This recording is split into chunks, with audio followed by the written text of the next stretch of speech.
یہ بڑا امپورٹنٹ تھا، ٹھیک ہے نا.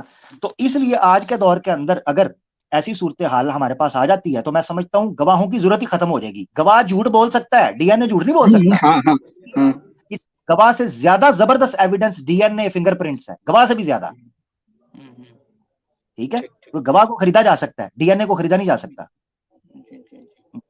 یہ ٹھیک آپ ہے نے میرے بھائی. بہت اچھی طرح سمجھایا ہے. ہاں، جس طرح سے اعتراف کرنے سے اس کو سزا مل سکتی ہے، 4 بار کہہ دے کہ ہاں، اسی طرح اس کے اسی طرح کیا کہتے ہیں کہ ڈی این اے وغیرہ کے ذریعے نا یہ ہو سکتا ہے. جی جی بالکل ٹھیک بالکل. ہے. بہت تو عامر بھائی میں یہ کہوں گا کہ یہ کیا کہتے ہیں کہ مطلب آپ نے یہ اپنے علماء کرام کے حوالے سے بتایا، آیا آپ کے ذہن میں القا ہوا تھا، مطلب خود آپ کو یہ جواب سمجھ میں آیا، یا کسی کتاب میں پڑھے ہوں گے؟ اگر پڑھے ہوں گے تو ریفرنس دے دیں گے تو بہتر ہوگا اس طور پر اس کا.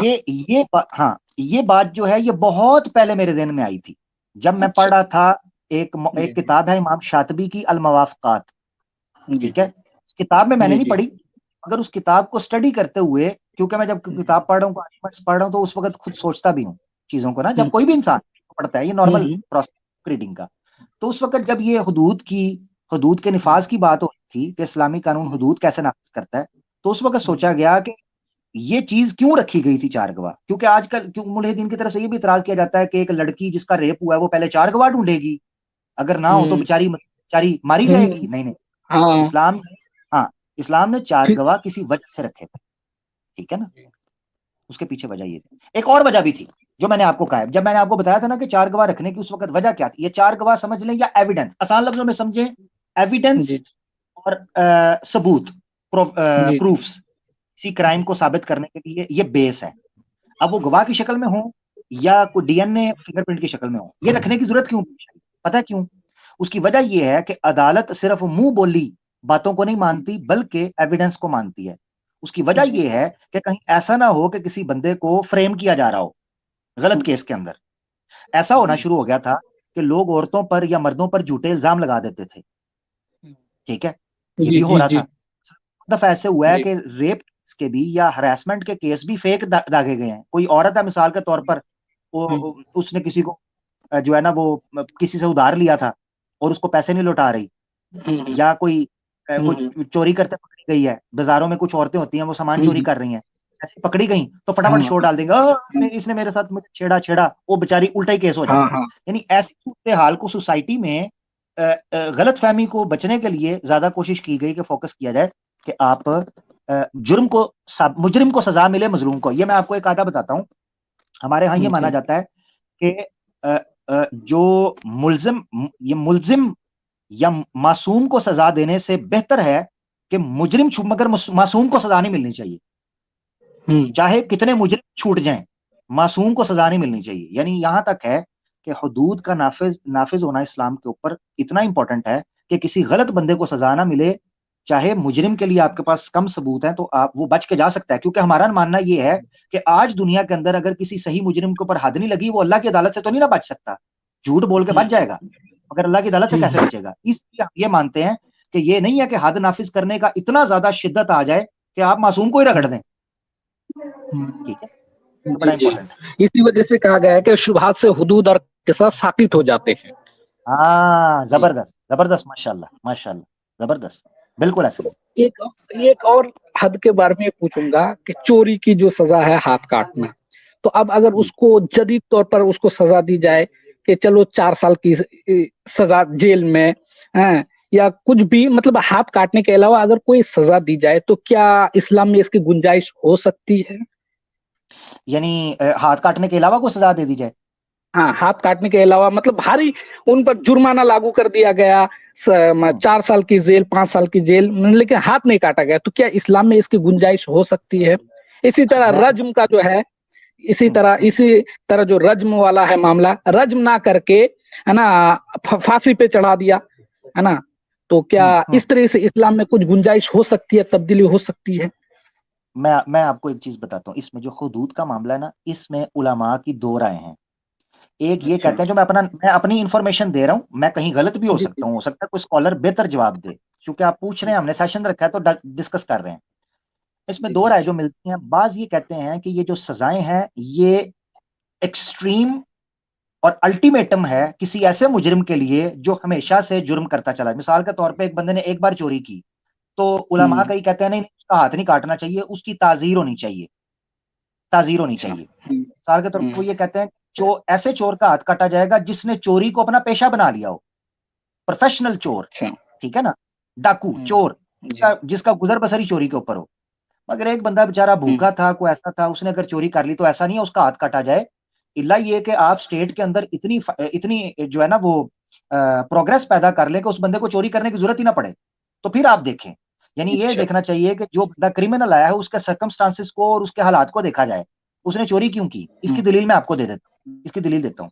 یہ جو آپ نے کہا نا کیا حد کم کی جا سکتی ہے اوپر نیچے, تو علماء نے اس پر جو پیش کیا وہ کہتے ہیں سلطان کے پاس یہ اختیار ہے کہ وہ مجرم, یعنی سلطان سے مراد یہ آج کے دور میں جو جسٹس ہے, جسٹس جو سسٹم ہے, سسٹم ہے, جج ہے, وہ حالات دیکھے گا, ہاں وہ ایک مجرم کے حالات دیکھے گا, وہ دیکھے گا کہ اس نے جو جرم کیا ہے اس کے پیچھے وجہ کیا تھی, کیا اس کا شوق تھا, کیا اس کی عادت تھی, یا اس کی مجبوری تھی. ٹھیک ہے, یہ یعنی انڈیویجول. اس کی مثال یوں سمجھیں, حضرت عمر فاروق رضی اللہ تعالیٰ عنہ کے زمانے میں کئی سال کا قحط پڑا تھا. اس قحط کے زمانے میں انہوں نے حد سارق جو قطع ید ہے اس کو ساقط کر دیا تھا, چور کا ہاتھ کاٹنا, میرے خیال سے 2 سال کا عرصہ. 2 سال کے عرصے میں یہ حد ساقط ہو گئی تھی کہ کسی ایسے چور کا ہاتھ نہیں کاٹا جائے گا جو بھوک کی وجہ سے کسی پھل کو چوری کر لیتا ہے, یا کوئی کیونکہ اسٹیٹ کے پاس بھی اتنا فائنینشل سپورٹ نہیں تھی ویلفیئر کرنے کے لیے کہ وہ ایسے لوگوں کو سپورٹ کر سکے, اور نہ لوگوں کا کاروبار چل رہا تھا, کھیتیاں بند پڑی تھی, کیونکہ اس وقت زیادہ تر جو کھانا پکانا تھا وہ ایگریکلچر کی بیس پہ تھا, آبویسلی را یہ ٹیٹرا پیک فوڈ تو نہیں تھا کہ مارکیٹ میں جائیں اور پیسے دے کے خرید لیں, لوگوں کی اپنی کھیتی باڑی ہوتی تھی. وہ چیزیں بھی جب ختم ہو گئیں تو حضرت عمر فاروق رضی اللہ تعالیٰ عنہ نے اس حد کو غالباً 2 یا 2.5 سال کے لیے ساقط کیا تھا. اس میں ایک پروگرام ہے, آج کا شعر بھائی, لاکھ اختلاف صحیح مگر پروگرام اپنی نوعیت کا یونیک پروگرام ہے, یونیک, جو یوٹیوب کے اوپر پڑا ہے. اور میں سٹریس اس لیے دے رہا ہوں کہ بڑا مزے کا پروگرام ہے یوٹیوب کے اوپر, انگلش سب ٹائٹل کے ساتھ بھی ہے اور اوریجنلی اردو میں ہے. جس بندے کا وہ لیکچر ہے ڈاکٹر پروفیسر مولانا طاہر القادری صاحب, طاہر القادری صاحب, طاہر القادری صاحب. لاکھ اختلاف کے باوجود ان کا 2 سے 2.5 گھنٹے کا لیکچر ہے تغیر الاحکام بتغیر الزمان والمکان, اسی فقہی ٹرمینالوجی کے اوپر. انہوں نے قرآن اور سنہ اور اسی طریقے سے اصحاب کے واقعات, خلفائے راشدین کے اور علماء کے فقہی, ٹھیک ہے, ان استدلال سے ثابت کیا ہے کہ کس طریقے سے بعض احکامات وقت اور زمانے اور حالات کے بدلنے کے ساتھ مصلحتاً ساقط کیے جاتے تھے تاکہ سوسائٹی کے اندر ایڈجسٹمنٹ, فلیکسیبلٹی پیدا کی جا سکے. ابن تیمیہ رحمۃ اللہ علیہ نے اس کی مثال آپ یوں سمجھیں کہ اللہ نے کیسے اشارے دیے کہ فلیکسیبلٹی سوسائٹی میں پنپنے کے لیے موجود رہے. ابن تیمیہ رحمۃ اللہ علیہ نے ایک کتاب لکھی ہے الجواب الصحیح لمن بدل دین المسیح. اس کتاب میں عیسائیوں کی طرف سے عام طور پر جو اعتراض کیا جاتا تھا اس کا جواب دیتے ہوئے ابن تیمیہ رحمۃ اللہ علیہ جو 728 کے متوفہ ہیں, انہوں نے وہاں ایک ایکسپلینیشن دی کہ عیسائی مشنریز عام طور پر مسلمانوں کو اور یہودیوں پر یہ اعتراض کرتی تھیں کہ یہودیوں کی شریعت کے اندر صرف عدل ہی عدل ہے, یعنی شریعت نافذ کرنی ہے, جو شرک کرے اس کو بھی مار دو, جو چوری کرے اس کو بھی مار دو, جو بلاسفیمی کرے اس کو بھی مار دو, جو یہ چیزیں کرے اس کو بھی مار دو. یعنی یہ یہودیت کے اولڈ ٹیسٹیمنٹ کے اندر یہ احکامات تھے. تو انہوں نے کہا کہ آپ کے پاس بھی اس طرح کی سزائیں ہیں, مسلمانوں کے پاس بھی, اور جو عیسیٰ علیہ السلام لے کے آئے وہ بیلنسڈ صرف اور صرف فضل تھا. وہاں ٹرم استعمال کیا ہے عدل ورسز فضل, یعنی جسٹس ورسز بلیسنگ, فارگیونیس. تو عیسائیت یہ کہتی تھی کہ ہم نے جسٹس کی بجائے فارگیونیس کو ترجیح دیتے ہیں, کہ اگر قاتل کو بخش دیا جائے, ریپسٹ کو معاف کر دیا جائے, چور کو معاف کرنا چاہیے, جو آپ سے آپ کا مال لوٹے اس کو معاف کر دو, فارگیونیس کا اصول دیا, تو یہ زیادہ بہتر ہے. ابن تیمیہ نے وہاں جواب دیتے ہوئے بڑی شاندار بات کی ہے یہ حدود سے متعلق. ابن تیمیہ کہتے ہیں کہ اگر تورات میں عدل تھا, یعنی یہودیوں کے پاس, اور عیسائیت میں فضل ہے, اسلام کا خاصہ یہ ہے کہ اس کے پاس عدل اور فضل ہینڈ ان ہینڈ سائملٹینیسلی چلتے ہیں.